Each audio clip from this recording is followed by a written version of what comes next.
Good morning, student. Welcome to third semester classes.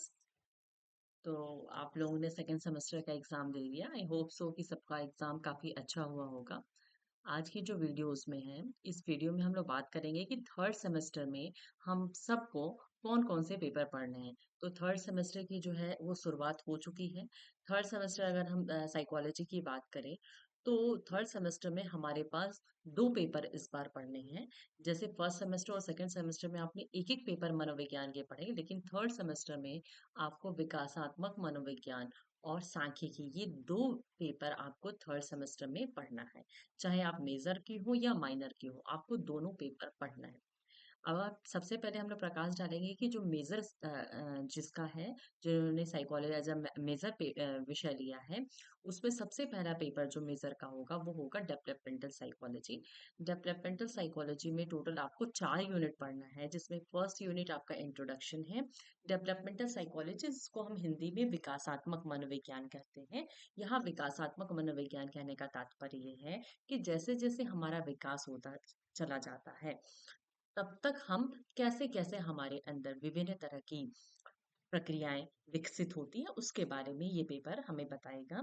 इस developmental psychology में total 4 unit है, जिसमें फर्स्ट यूनिट आपका इंट्रोडक्शन है, जिसमें बात किया जाएगी कि लाइफ स्पैन डेवलपमेंट क्या है, यानी जीवन अवधि विकास क्या है। डेवलपमेंटल डेवलपमेंट के स्पेशली विकास के जो स्टेजेस हैं उसके बारे में चर्चा की जाएगी। इस विकासात्मक मनोविज्ञान को समझने के लिए कौन-कौन से मेथड यूज किए जाते हैं, जिसमें आपको लॉन्गिट्यूडनल, ऑब्जर्वेशनल और क्रॉस सेक्शनल स्टडीज के बारे में पढ़ना है। आपको देन पढ़ना है कि आपके विकास को प्रभावित करने वाले कारक कौन-कौन से हैं, जिसमें बायोजेनिक, साइकोजेनिक और सोशियोजेनिक जो फैक्टर्स हैं उसके बारे में पढ़ना है।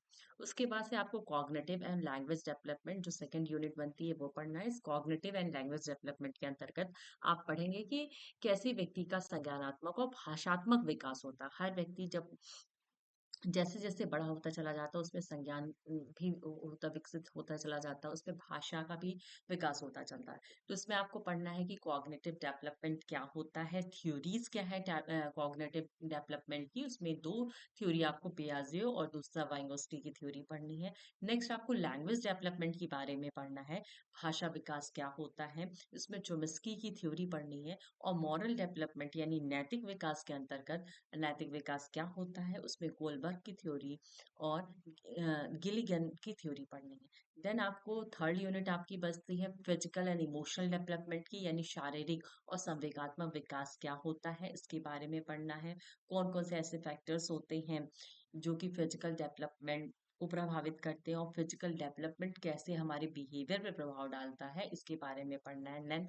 नेक्स्ट जो है आपको इमोशनल डेवलपमेंट यानी संवेगात्मक विकास के बारे में पढ़ना है कि संवेगात्मक व्यवहार क्या होता है, कौन कौन से ऐसे तत्व हैं जो हमारी इमोशनैलिटी को प्रभावित करते हैं। देन इरेक्शन की साइको सोशल डेवलपमेंट की जो बहुत इंपॉर्टेंट थ्योरी है, इसे आपके सिलेबस में दिया है उसे पढ़ना है। देन आपको सोशल कॉन्टेक्स्ट ऑफ डेवलपमेंट यानी कि विकास के सामाजिक संदर्भ के बारे में पढ़ना है, यानी विकास के लिए सामाजिक संदर्भ में कौन कौन से फैक्टर्स होते हैं जिसमें रिस्पॉन्सिबल होता है। इसमें फैमिली के बारे में, स्कूल के बारे में, पीयर और मीडिया के बारे में पढ़ना है। ये आपका डेवलपमेंटल साइकोलॉजी का है। ये जो पेपर है वो आपका 70 नंबर का जो एक्सटर्नल होगा वो होगा, और 30 नंबर का आपका इंटरनल होगा। अब जो है डेवलपमेंटल साइकोलॉजी के बाद से डेवलपमेंटल साइकोलॉजी का जो आपका एमआईसी का पेपर है, एमआईसी के पेपर में जो आपको डेवलप को थोड़ा शॉर्ट कर दिया गया है। जैसे फॉर एग्जांपल इंट्रोडक्शन वाले यूनिट में आपको केवल दो चीज पढ़ना है कि लाइफ स्पेन पर्सपेक्टिव क्या है और स्टेजेस ऑफ डेवलपमेंट क्या है। नेक्स्ट आपको कॉग्निटिव डेवलपमेंट के बारे में, कॉग्निटिव डेवलपमेंट क्या होती है उसकी 3 थ्योरी आपको पढ़नी है। अ, दो ही थ्योरी पढ़नी है। एंड फिजिकल इमोशनल डेवलपमेंट, इसमें केवल 3 यूनिट जो है हमारे माइनर वाले स्टूडेंट्स को पढ़ना है। यानी माइनर वाले स्टूडेंट को जो मेजर वाला जो बच्चा है उसे आधा सिलेबस पढ़ना है।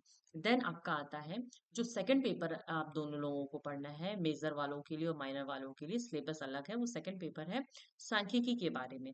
तो इसमें आपको पढ़ना है कि फंडामेंटल ऑफ स्टैटिस्टिक्स क्या होते हैं, जिसमें आपको पढ़ना है कि मनोविज्ञान में सांख्यिकी का अर्थ क्या है, उसके यूजेस यानी अनुप्रयोग क्या है, वेरिएबल्स क्या होते हैं यानी चर क्या होते हैं, और उसके टाइप्स कौन कौन से होते हैं, मेजरमेंट यानी मापन के स्तर कौन से हैं, इसके बारे में पढ़ना है। पहला यूनिट इसके बारे में। दूसरा यूनिट आपका इंट्रोडक्शन टू डिस्क्रिप्टिव स्टैटिस्टिक्स है, जिसके अंतर्गत आपको मीन मीडियन मोड इसके बारे में कैलकुलेशन पढ़ना है। इसके अलावा आपको एस डी ई डी, जिसको हम कहते हैं एवरेज डेविएशन, क्वार्टाइल डेविएशन और स्टैंडर्ड डेविएशन के बारे में और रेंज के बारे में पढ़ना है। इसमें आपको प्रॉब्लम सॉल्व भी करना पड़ेगा, यानी स्टैट्स वाले पेपर में आपका एक तरीके से मैथ्स का भी पार्ट है।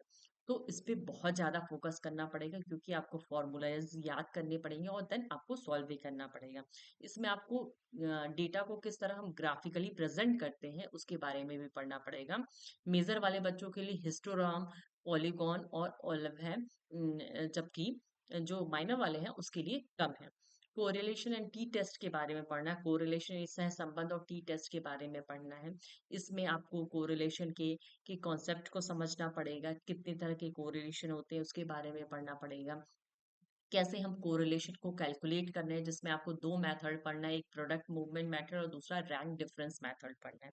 थर्ड आपको पढ़ना है कि टी टेस्ट का कैसे हम कैलकुलेट करते हैं। देन कि स्पेशली आपको यहाँ पे सॉल्व करना आ गया। देन आपको काई स्क्वायर टेस्ट पढ़ना है कि काई स्क्वायर टेस्ट क्या होता है और इसको कैसे हम सॉल्व करते हैं। तो टोटल 4 यूनिट आपको स्टैट्स की पढ़नी है। इसमें पेपर होगा आपका 100 मार्क्स का होगा, जिसमें 70 मार्क्स का आपका एक्सटर्नल होगा और 30 मार्क्स का इंटरनल होगा। पेपर का फॉर्मेट एज इट इज होगा जैसा आपका फर्स्ट सेमेस्टर और सेकंड सेमेस्टर का रहा। इसके अलावा जो स्टैट्स के प्रैक्टिकल्स हैं, बेसिकली आपको डेवलपमेंटल के प्रैक्टिकल्स नहीं करना, स्टैट्स के प्रैक्टिकल्स हैं। तो स्टैट्स के प्रैक्टिकल्स में आपको टी टेस्ट कंप्यूटेशन करना है। दैट मीन्स कि आपको एक प्रॉब्लम दी जाएगी, उसमें टी टेस्ट आपको यूज करके उसको प्रॉब्लम को सॉल्व करना है। काई स्क्वायर टेस्ट करना है और कोरिलेशन टेस्ट करना है। तो यानी 3 तरह का होगा। इसके लिए हम बता दें कि आपके सेमेस्टर के स्टार्टिंग में ही ये प्रैक्टिकल नोटबुक मैं बनवा दूंगी। नेक्स्ट अगर माइनर की बात की जाए कि इंट्रोडक्शन ऑफ स्टैटिक्स के पोर्शन में माइनर वाले बच्चों को क्या पढ़ना है, तो माइनर वाले बच्चों को मेजर की अपेक्षा थोड़ा कम करना है, लेकिन आपके लिए भी अच्छा खासा सिलेबस है, जिसमें आपको फंडामेंटल ऑफ स्टैटिस्टिक्स पढ़ना है। Meaning and significance of statistics का मतलब होता है कि आपको सांख्यिकी का अर्थ पढ़ना है, उसका सिग्निफिकेंस पढ़ना है। देन आपको मापन के जो स्तर है उसके बारे में पढ़ना है। मापन के टोटल 4 स्तर होते हैं, nominal, ordinal, interval and ratio, जिसको हम क्लासरूम में डिस्कस करने वाले हैं। नेक्स्ट है इंट्रोडक्शन टू डिस्क्रिप्टिव स्टैटिस्टिक्स। तो इंट्रोडक्शन टू डिस्क्रिप्टिव स्टैटिस्टिक्स में आपको भी ग्राफिकल प्रेजेंटेशन सीखना होगा, जिसमें हिस्टोग्राम और बार डायग्राम आपके सिलेबस में है। Then measures of central tendency है, जिसके अंतर्गत आपको मीन, मीडियन और मोड पढ़ना है, यानी कि आपको को एस डी, क्वार्टाइल डेविएशन और स्टैंडर्ड डेविएशन ही पढ़ना है, जो कि मेजर वाले बच्चों को पढ़ना है। देन आपको कोरिलेशन और टी टेस्ट पढ़ना है। तो आपको टोटल मिला के 3 यूनिट है, जबकि मेजर की ये 4 यूनिट है। आपके भी विषय में प्रैक्टिकल, आपके माइनर वाले बच्चों को भी प्रैक्टिकल्स देंगे। तो आपको इस सेमेस्टर में ये बात क्लियर कट करनी है कि इस सेमेस्टर में आपके पास साइकोलॉजी के 2 पेपर हैं, जिसके लिए आपको बहुत अच्छी तरह मेहनत करना है। और आई होप सो कि आप सभी मेहनत करने के लिए तैयार होंगे। Thank you so much.